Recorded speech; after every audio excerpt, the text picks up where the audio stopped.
আসসালামু আলাইকুম ওরহমতুল্লাহি ওয়া বারাকাতুহ। বর্তমান দুনিয়ায় জেনা, ব্যভিচার, পরকীয়া এবং অশ্লীলতায় ছড়িয়ে পড়েছে। এই খারাপ, নির্লজ্জ, বেহায়াপনামো কাজ থেকে অনেক যুবকই নিজের চরিত্রকে হেফাজত করার জন্য প্রতিনিয়তই নিজের সঙ্গে যুদ্ধ করছে।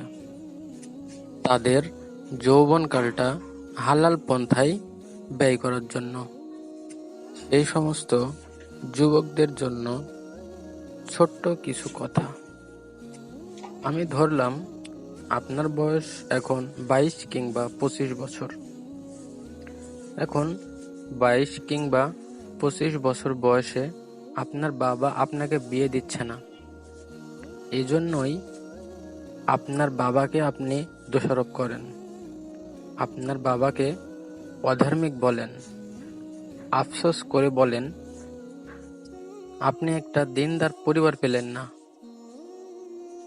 বিয়ে করার জন্য আপনার কত চেষ্টা, ফেসবুকে কত পোস্টের ছড়াছড়ি, কত হা হুতাশ, কিন্তু আপনি 22 কিংবা 25 বছর বয়সে এখনো কোরআন পড়তে জানেন না।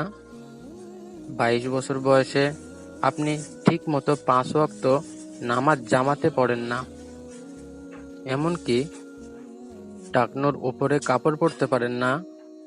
আপনার মুখে সুন্নতি দাড়ি নেই।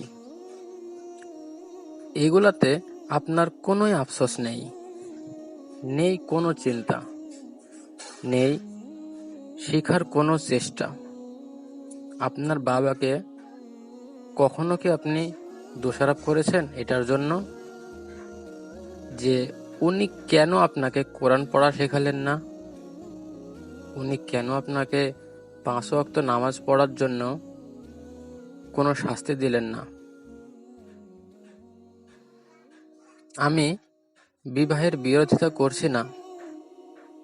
যদি আপনার সামর্থ্য থাকে করেন, কিন্তু যদি আপনার মা বাবা না বুঝে, আপনার নিজের কিছু করার সামর্থ্য না থাকে, তবে আপনি সবর করুন।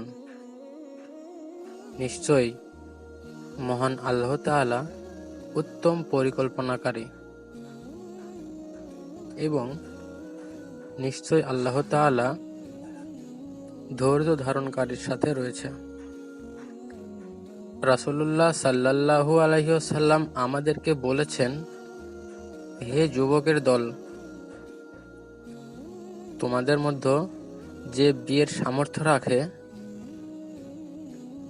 সে যেন বিয়ে করে, এবং যে বিয়ের সামর্থ্য রাখে না সে যেন সওম পালন করে। কেননা সওম যৌন ক্ষমতাকে দমন করে। মহান আল্লাহ তাআলা আমাদের সবাইকে ইসলামের সঠিক বুঝ দান করুক। আমিন।